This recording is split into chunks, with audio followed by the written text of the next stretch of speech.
요한복음 6장에서 오병이의 기적은 표적이라고 불리웁니다. 헬라어로는 세이메야, 영어로는 sign이라고 합니다. sign. S-I-G-N, sign. 여러분, 표적, sign, 무슨 뜻입니까? 교통신호등을 예로 들면 빨간색. 교통신호등 그리고 빨간색 그 자체가 목적은 아니에요. 그것은 수단이고 과정이에요. 가지 말라. 가면은 죽을 수도 있다. 위험하다라고 하는 그런 의미를 지시하시는 것이죠. 오병이어의 기적이 표적이라고 한다면 그 기적 자체가 궁극적인 목적이 아니고 그 너머에 이 오병이어의 기적이 지시하는 더 큰 의미가 있다라고 하는 거예요. 그렇기 때문에 오병이어의 기적이 표적이라고 한다면 사람들은 이 기적으로 말미암아 하나님의 크고 비밀한 그 어떤 구원의 섭리를 깨달을 수도 있고,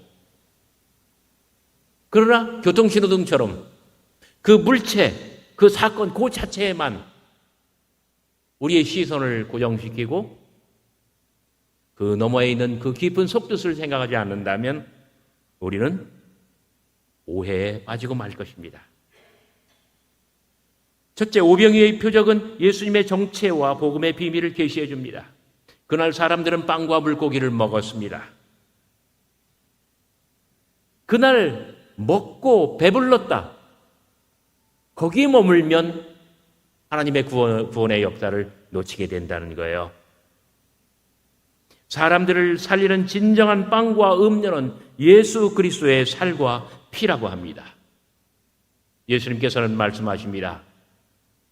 내 살을 먹고 내 피를 마시는 자는 하늘에서 내려온 생명의 빵을 먹고 그 배에서 영원히 솟아나는 샘물, 영원한 생명의 물을 마시는 것입니다. 이것이 오병이어의 기적이 표적이라고 불리우는 그런 뜻입니다. 예수 그리스도께서 바로 그렇게 당신의 살을 먹고 당신의 피를 마시는 자 그들 가운데 거하며 그들도 예수 그리스도 안에 거하게 된다는 것입니다. 예수 그리스도는 확실히 하늘에서 내려온 살아있는 떡이고 생명의 물이 되십니다. 그러나 둘째, 오병이어의 표적은 이렇게 예수님의 정체와 복음의 비밀을 계시하지만 동시에 사람들을 심각한 오해와 시험에 빠뜨리기도 합니다. 그날 오병이어의 기적으로 빵과 물고기를 먹은 사람들은 배부르고 좋았습니다. 아하, 이 사람은 우리 민족의 경제의 문제를, 경제적인 문제, 빵의 문제를 해결할 수 있는 사람이야 하면서 예수를 잡아서 정치적인 지도자, 왕으로 세우려 하였습니다. 그런 그들에게 예수께서는 아니다. 나는 그런 것이 아니다. 나는 그런 사람이 아니다. 나는 하늘로부터 내려온 살아있는 생명의 빵이다 말씀하시는 것입니다. 그런데 이 사건으로 말미암아 41절부터 59절까지 이번에는 유대인들이 예수님을 오해하게 합니다. 자기가 하늘에서 내려온 생명의 빵이라고? 생명의 떡이라고? 아니, 이 사람은 요셉의 아들이 아니냐? 우리가 그 부모를 다 알거늘 어찌 자신이 하늘에서 내려온 생명의 빵, 하나님의 빵이라고 일컫는가? 이것이 표적이었기 때문에 많은 사람들이 오해에 빠지고 그리고 실족하게 되었다는 이야기입니다. 60절부터 71절까지 이제는 제자들이 표적 앞에 직면해 있습니다. 그들에게 오병이어의 표적은 무슨 진리를 가리킬까요? 이 표적은 과연 그들을 영원한 생명과 진리로 인도할 수 있을까요? 그들은 지금 이해와 오해의 갈림길에 서 있습니다. 60절 제자들이 수근거립니다. 이 말씀은 참으로 어렵도다. 과연 누가 들을 수 있겠는가? 61절 예수께서 물으십니다. 이것이 너희에게 걸림돌이 되느냐? 나는 하늘에서 내려온 살아있는 떡이라. 내 살은 참된 양식, 내 피는 참된 음료. 누구든지 내 살을 먹고 내 피를 마시는 자는 내 안에 거하고 나도 그들 안에 거하리라. 네, 이렇게 말하니 너희 제자들조차도 걸림이 되느냐. 62절 예수께서는 말씀을 이어가십니다. 인자가 이전에 있던 곳 하늘로 올라가는 것을 보면 그때는 나를 믿겠느냐. 부활을 체험하면 그때는 믿겠느냐. 63절 예수님께서는 두 가지로 말씀하십니다. 첫째, 살리는 것은 영이다. 그러나 육은 무익하다. 내가 하늘에서 내려온 것은 내 살을 먹고 내 피를 마시게 하여 내 살과 피를 먹고 마시는 자마다 영원히 살게 하려는 것이다. 바로 이런 의미에서 살리는 것은 영이라고 말씀하십니다. 육은 무익합니다. 그날에 그 큰 유대인 무리가 5명의 빵과 물고기를 먹고 배불렀으며 배부름에 만족한다면 그것은 육의 차원에 머무는 것입니다. 육은 무익합니다.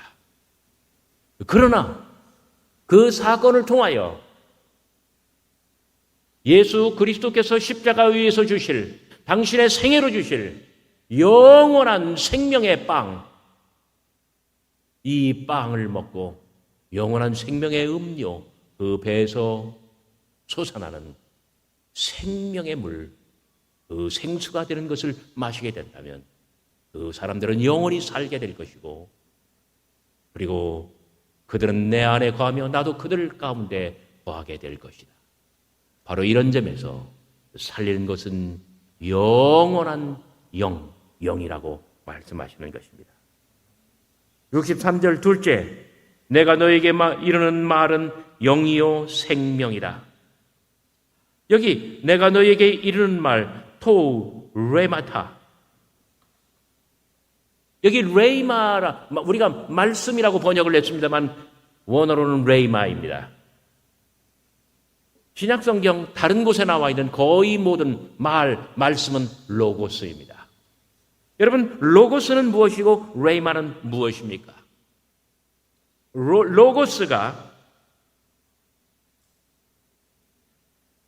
로고스가 존재를 삼키면 그것이 바로 레이마, 그 순간이 바로 로고스가 레이마가 되는 바로 그런 찰나가 됩니다. 로고스는 모든 이에게 객관적이고 동일한 말씀입니다. 그런데 로고스가 살아 역사하고 누군가의 존재를 사로잡게 된다면 그 로고스는 나에게 살아있는 말씀, 하나님께서 지금 이 순간 나에게 직접 주시는 바로 그 살아있는 말씀, 나를 무한한 감동과 극단의 충격으로 몰고 가며 나의 존재를 온통 사로잡는 레이마가 되는 것입니다. 내가 너희에게 이른 이 레이마는 영이요 생명이라.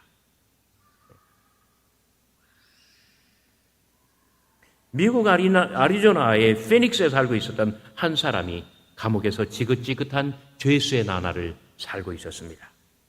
그는 생각했습니다. 내가 이 감옥을 빠져나가면 나를 이 형무소에 집어쳐넣은 그 사람을 찾아서 총으로 쏴 죽이겠다. 그는 매일매일 이를 갈며 다짐을 했습니다. 마침내 감옥에서 나와 집으로 갔습니다. 집에는 사랑스러운 두 아들이 있었습니다. 그는 아들을 바라보는 순간 자기가 그 원수를 총으로 쏴 죽이면 다시는 이 자식들을 볼 수 없게 되리라고 하는 것을 직감했습니다. 그래서 자기는 어쩔 수 없이 불행한 운명으로 이러한 길을 가겠지만 나의 두 아들만큼은 이 못난 아빠의 길을 가지 않았으면 좋겠다 하면서 마지막으로 이 두 아들을 데리고 주일날 교회에 나아갔습니다. 자식들만은 잘 되기를 바라는 마음으로 그날 아이들과 함께 예배당을 찾아갔습니다. 그런데 하나님의 말씀을 들을 때 바로 그때 성령이 역사했습니다. 생명의 말씀이 그의 가슴을 파고든 것입니다. 그는 어찌할 줄 모르는 상태까지 이르렀습니다. 이제 말씀을 끝낸 목사님께서 그리스도를 모시고 새로운 인생으로 살 사람은 앞으로 나오십시오. 그리고 주님을 영접하십시오. 강단으로 초대하는 것이 아닙니까? 성령의 감동을 받은 그는 말씀에 순종하여 두 아들의 손을 잡고서 강단 앞으로 나아갔습니다. 하염없이 흐르는 눈물을 흘리면서 이 사람은 가슴에 품고 온 그 권총을 꺼내어 목사님에게 건네드렸습니다. 그리고는 예배에 참석한 회중에게 이렇게 고백하였습니다. 여러분, 나는 오늘 밤에 한 사람을 총으로 쏘아 죽이려고 이 총을 가슴에 숨기고 나온 악한 사람입니다. 그러나 오늘 이 밤 하나님의 말씀이 내게 역사하셨습니다. 하나님의 사랑이 나를 완전히 새 사람으로 만들어 주었습니다. 나는 이제부터 새롭게 살겠습니다. 오늘부터 나는 총을 가지고 세상으로 나아가지 아니하고 하나님의 말씀을 가지고 나아가겠습니다. 이 말씀을 가지고 나를 감옥에 쳐넣은 그 사람을 다시 만나서 이 생명의 말씀을 전하겠습니다. 그날 그에게는 목사님의 설교 말씀이 바로 살아있는 레이마였던 것입니다. 오늘 요한복음 6장에 있는 예수님의 긴 말씀은 제자들에게 살아있는 말씀, 감동과 충격의 레이마가 될 수 있을까요?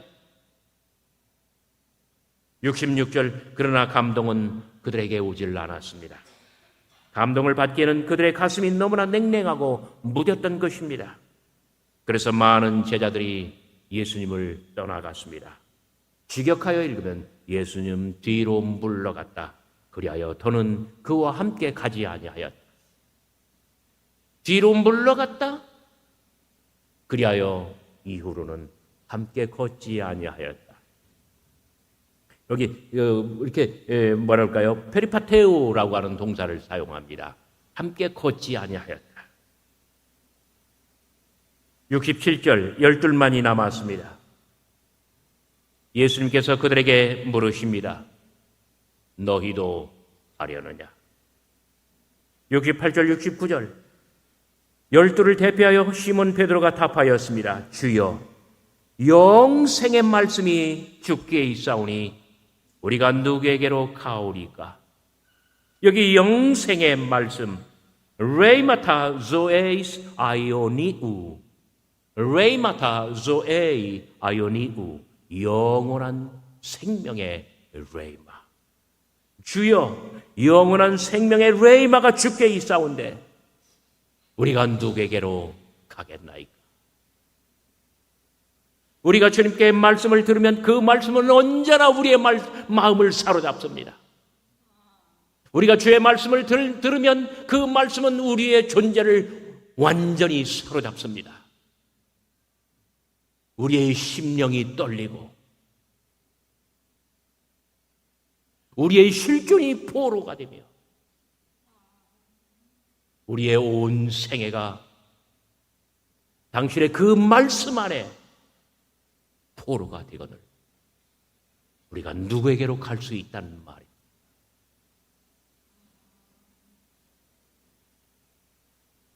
우리가 주는 하나님의 거룩한 자이신 줄 믿고 알았사옵나이다. 우리 교회에 오래 다니신 분들이 많이 계시지만 교회는 정말 별별 일들이 참으로 많았습니다. 그 모든 일들이 마치 오병이어의 기적처럼 표적이었다고 한다면 어떨까요? 오병이어의 표적 앞에서 많은 이들이 오해에 빠졌다고 합니다. 심지어 제자들 중에서도 많은 이들이 뒤로 물러갔고 예수 그리스도와 함께 걷지 아니하였다고 합니다. 제자들 중 오직 12만이 예수님께로 남았고 그들만이 하나님께서 보내신 자요 영원토록 예수 그리스도의 살과 피를 먹고 마시는 자라고 합니다. 그들은 장차 사도가 되어 예수 그리스도께서 안에 계시는 세상에 예수 그리스도를 대신하여 세상에 복음을 전파하고 이 악하고 힘든 세상을 하나님의 나라로 바꿔나가는 위대한 복음의 역군들이 될 것입니다. 오늘 이 자리에 모여 감동의 맥주 감사주일 예배를 드리는 여러분들은 과연 심지가 굳은 12제자와 같은 사람들입니다. 우리는 고백합니다. 진정한 예배와 영생의 말씀, 영원한 생명의 레이마가 바로 이곳에 있사온데 우리가 어디로 가오리까? 우리의 예배는 주님을 하나님의 거룩하신 자로 믿고 고백하는 영과 진리 안에서 드리는 신령한 예배임을 우리는 감사드립니다. 여기에 모인 우리 오서대학교의 거룩한 무리가 바로 세상을 향한 하나님의 표적이며 그리고 분명한 메시지임을 믿고 고백하는 것입니다.